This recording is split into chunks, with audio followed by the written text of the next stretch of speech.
You surprise me, truly. None have made it so deep into the maze. You are at the heart of it now, in the middle of my home. I believe that warrants a question. Several, perhaps. Why have you ventured so far into the maze? Do you hope to kill me? Return home as the hero who slayed the vicious, bloodthirsty monster that haunts the passages beneath the island? Killing me is one thing, but you'll have to find me first. I know these walls. I know every turn, every twist, every brick, even in this darkness. I know it. You are lost. What lies ahead is no different than what is behind you. Tell me, if you find me, if you kill me, how do you plan to escape? Did you think that far? Or have you come here to sacrifice yourself as well? You are right. I claim to know every inch of this maze. Yet apparently I do not know the way out. Perhaps we are both trapped here now. If I have not managed to escape in the decades I have lived here, how could you manage to escape either?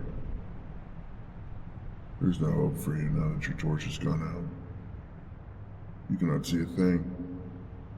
You're blind, helpless. You are dead already, even if I'm not the one to kill you. But if I told you I knew the way out, would you believe me? That I am here by choice? Perhaps you can tell me what is waiting for me out there. What will happen to me if I leave the maze? Say I am lucky enough to make it out of the city. Am I not a monster? Will I not be hunted? Rather speechless, aren't you? I suppose you expected an animal incapable of conversation. That's what they told you, isn't it? You hesitate even more now. Is it because you have reservations about killing an intelligent being? Or is it my intelligence that scares you? You were prepared to fight, not to talk. Then let me tell you my story. Not as it has been taught to you, but as I have lived it. But first, you must put down your sword. Do that, and I will light a torch for you. And we will sit, and you will listen. I cannot convince you that I am not a monster, and I cannot convince you to change your mind, but I'd like you to know exactly what you intend to kill.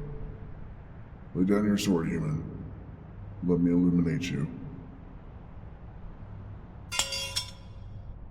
That wasn't so hard, was it?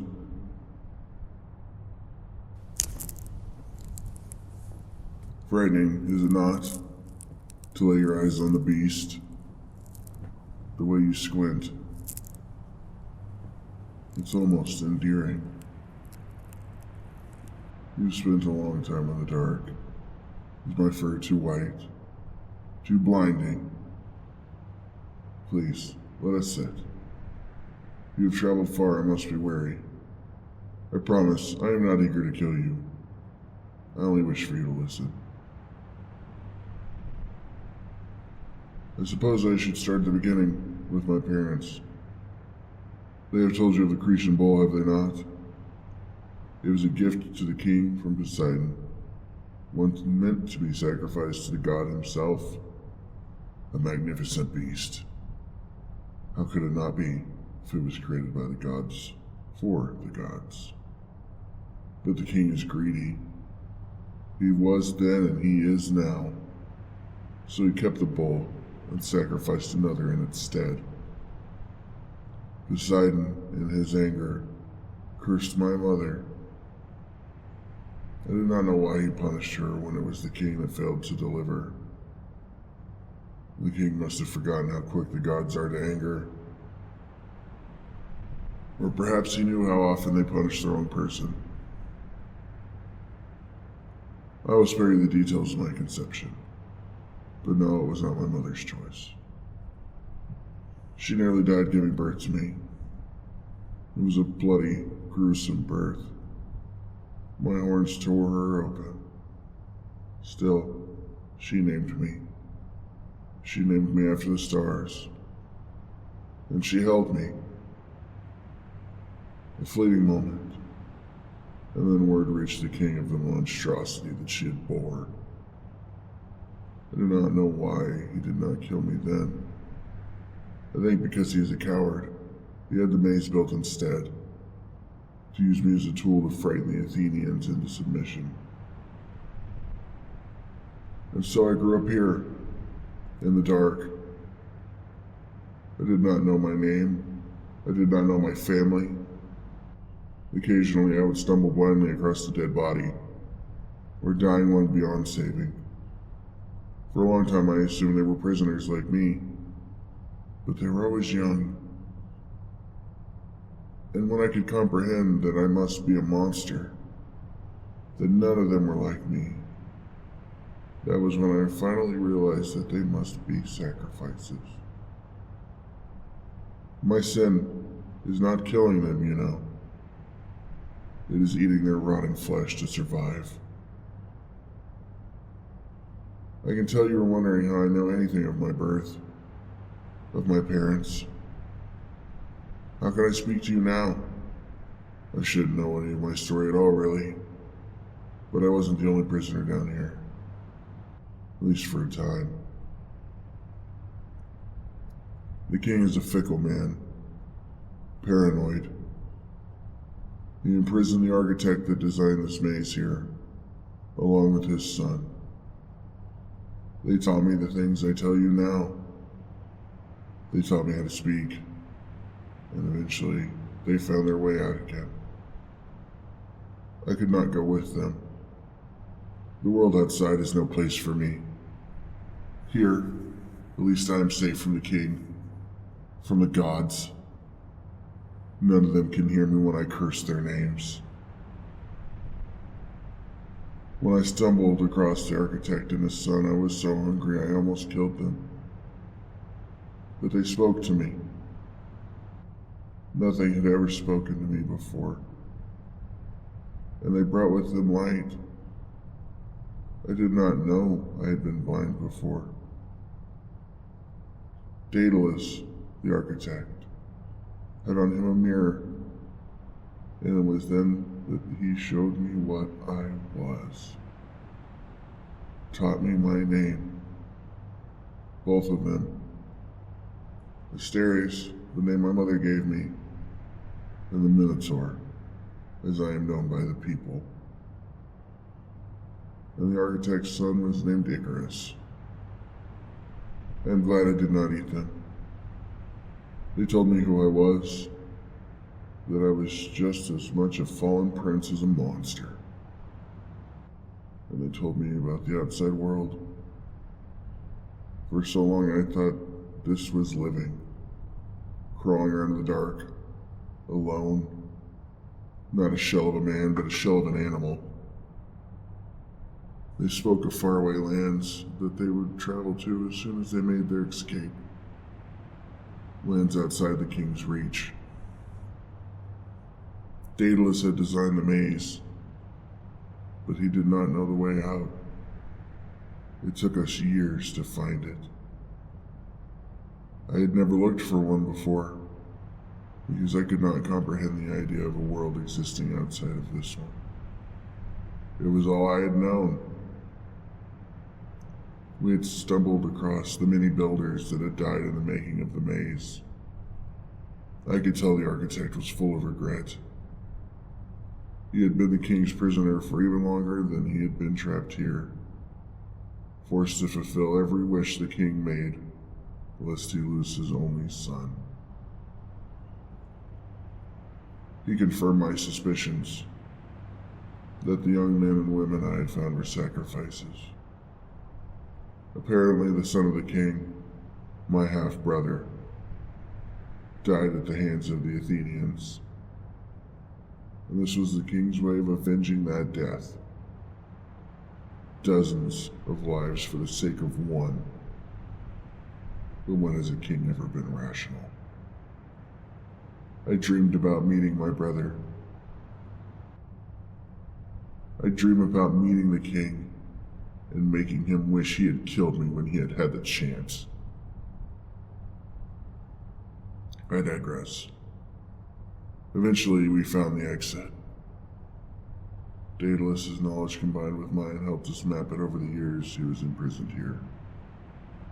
They asked me to go with them, but I could not. They said they would tell the people that I am not a vicious beast, that I do not need to be appeased with sacrifices. But it didn't take long for me to find out that they had failed, and I do not blame them. They had been ousted from society by the king. Daedalus was declared a madman long before he arrived here, and Icarus was powerless by association. I miss the company. Sometimes I wish I had not met them at all. It is because of them that I know loneliness. You are the first living person I have spoken to since then. Since then, it has been darkness again. It was not torture before, but it is now. I am my only company. Was, anyway. I finally have company again, but not for long, because I am sure this ends with one of us dead. You have heard my story. It is time for you to pick up your sword. No. Am I not as monstrous as you thought I would be? Or are you not as brave as I think you are? You came all the way here, and you are face to face with the monster, and you will not kill him. I do not think they would send a coward to defeat me, so it must be something else that is stopping you. Perhaps we can make a deal. I will show you the exit, and you will tell your people that you have slayed me. I do not wish for anyone else to be sacrificed to me, though you will need something to convince your people. One of my horns, maybe. It will not cause me pain to lose, and I have no use for them anyway. Is this acceptable to you? It is not the people you need to convince. Who then? The architect and his son taught me about the gods. Why would Hades care whether I live? I heard he is the most passive of the gods. Humans are easy to fool. Gods, not so much. And I would not want you to incur his wrath because you lied to him. You will have to kill me then. I see no way around it. While I would rather live, that is mere survival instinct. I do not have anything to live for. I think the human part of me wishes to die. I think it has for a while. Besides, death is not the end. You of all people should know that, if what you claim is true. I will let you kill me, but only if you will visit me in the Underworld. I don't see any other solution, unless you wish to lie to one of the most powerful gods in existence. This may be my only chance at a clean, merciful death.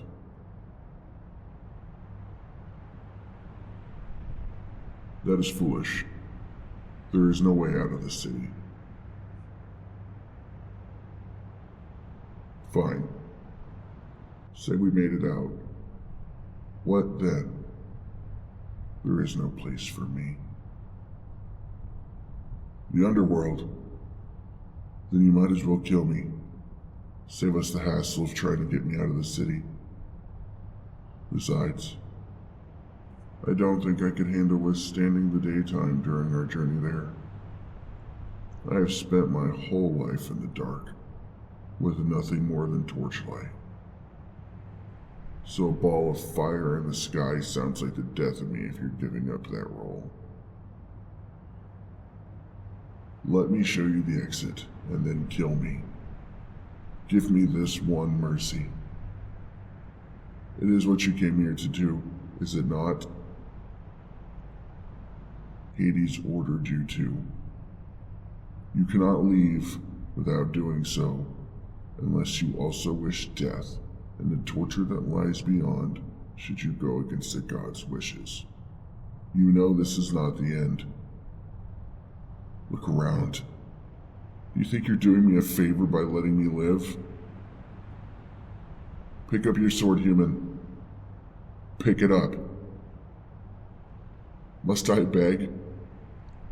Must you make a monster get on his knees and plead? All I have is my pride. I know you wish to be merciful, and this is the mercy I am asking for, so please pick up your sword. There. That was the easy part. Now follow me. I will show you the exit.